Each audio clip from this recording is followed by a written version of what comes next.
Oh, look, another pretty girl. She's hot. Airhead, probably. Can you sit up straight, please? Oh, but look, she's not very tall.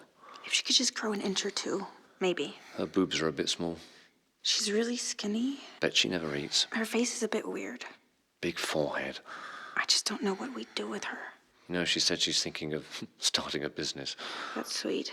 Has she got a boyfriend yet? No ring on her finger. Tick-tock, tick-tock. She looks so serious. Can you smile, please? Much better. Nobody likes a moody girl. I'm worth it. Did she say something?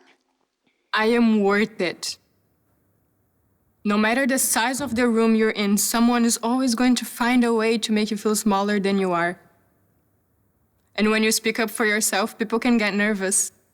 But let them get nervous, because I am worth it. Do not let people's judgment define your self-worth, because only you can do that. If I listened to what everyone has to say or assumed about me, I wouldn't be here right now, knowing that I deserve to be here, knowing that I am worth it.